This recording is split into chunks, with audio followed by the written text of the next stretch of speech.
Tipu Sultan tried to build diplomatic relationships where possible. He sent messages, made agreements, and attempted to create balance. But the situation remained complex because the British East India Company was always working behind the scenes. They used influence, negotiation, and strategy. They knew that dividing their opponents made victory easier, and slowly, that division was happening. Back in his palace, late one evening, Tipu sat alone with a map in front of him. The map showed not just land but power. Who controlled what, who supported whom, and where the danger was growing. He studied it carefully, every line, every position, every possibility, because leadership means thinking ahead, not just reacting but preparing. He knew that the peace he was building might not last. He knew that another war was coming, bigger, more dangerous, more decisive. But even with that knowledge, he did not stop building. He did not stop improving, because he believed in something greater than war. He believed in the future, a future where his people could live without fear, without control from outside forces, without losing their identity. And for that future he was willing to do everything. As the night grew deeper and the palace became silent, Tipu Sultan stood and looked out into the darkness. The wind moved gently.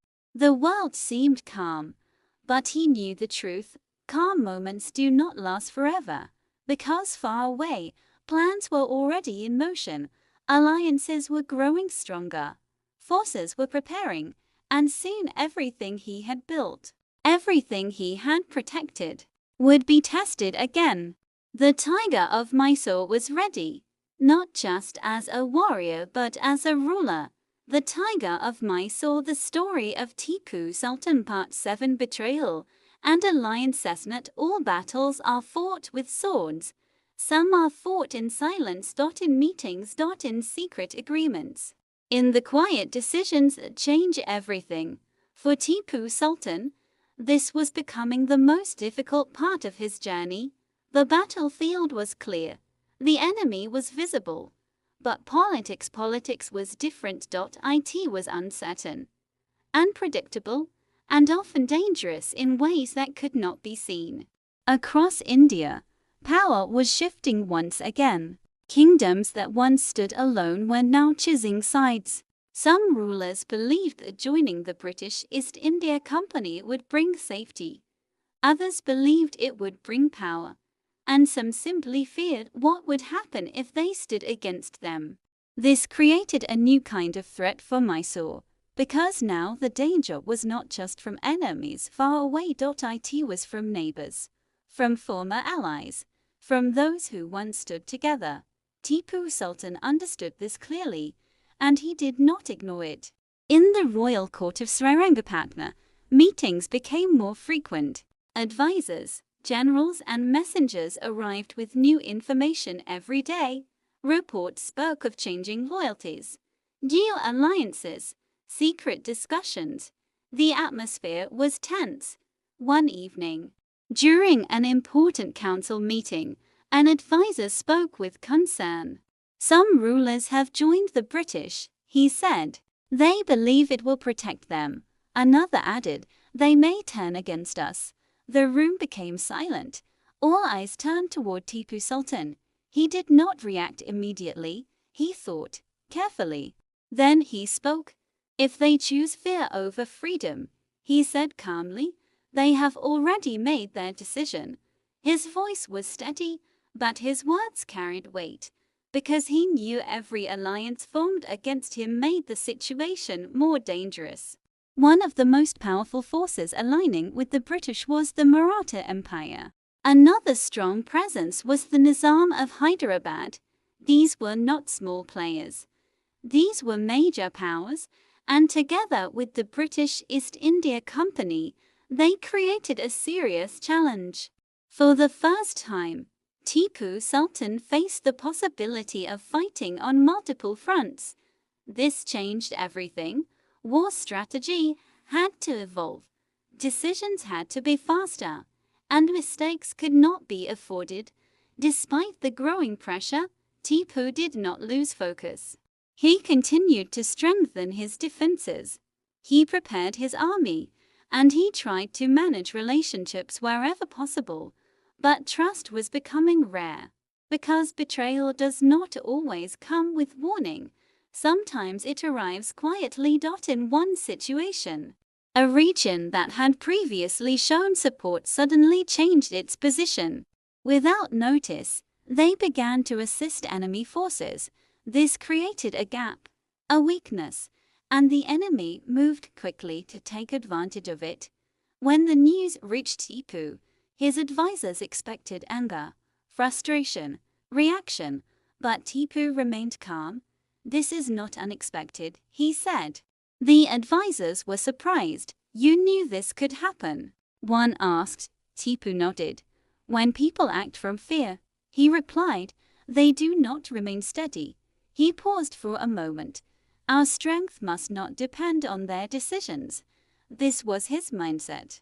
Focus on what you control. Prepare for what you cannot. Even in the face of betrayal, Tipu Sultan did not allow emotions to control his actions, because leadership requires clarity, especially in difficult times. As alliances continued to shift, the pressure from the British East India Company increased. They were no longer testing Mysore, they were planning to defeat it. Their strategy was simple: surround, divide, and weaken. With support from powerful allies, they began to prepare for larger, more coordinated attacks. Tipu knew what this meant. The next phase of war would be more intense than anything before. But he was not alone. His army remained loyal. His people still believed in him, and that belief gave him strength. One night, as he walked through the quiet paths of the palace, Tipu stopped near a group of guards. They stood alert, focused, ready. He looked at them for a moment and asked, "Why do you serve?" One of the guards answered without hesitation, "Because this land is ours," he said. Another added, "Because we trust you." Tipu listened. He did not respond immediately. But those words stayed with him: trust, loyalty. These were not things that could be forced. They had to be earned, and Tipu had earned them. But outside the walls of Mysore, the world was changing quickly. Alliances were becoming stronger, enemy forces were growing, and the path ahead was becoming more dangerous. The storm was no longer forming, it was approaching, closer, faster, stronger. Back in the War Council, the discussions became more serious. Maps were updated, strategies were revised. Every move was carefully planned. Because the next war would not be about small victories. It would be about survival, about defending everything that Mysore stood for. And Tipu Sultan knew there would be no easy way forward. As the night deepened and silence filled the palace, Tipu stood alone once again, looking into the distance. The wind carried a sense of change, a feeling that something major was about to happen. He closed his eyes for a brief moment, then opened them with determination. "No matter how strong they become," he said quietly, "we will stand." Because for Tipu Sultan, surrender was never an option. The Tiger of Mysore, the story of Tipu Sultan, Part 8. The final wars begin. The time for preparation was over. The time for waiting had passed. Now everything would be decided. The forces against Mysore were no longer scattered. They were united, stronger than ever before. The combined power of the British East India Company, the Maratha Empire, and the Nizam of Hyderabad had formed a dangerous alliance. Their goal was clear: to defeat Tipu Sultan. To break Mysore. To end its resistance. And this time they were ready. Across the land, large armies began to move. Thousands of soldiers marched forward. Cannons rolled across rough terrain. Supply lines stretched long behind them. This was not a simple attack. This was a full-scale campaign. A final push. Inside Mysore, the situation was tense. Messages arrived constantly, reports of enemy movement, positions, numbers. Every piece of information mattered. In the war council, Tipu Sultan stood before a large map. His generals gathered around him, waiting. The room was silent. He looked at each of them. "This will be our greatest test," he said. His voice was calm, but serious.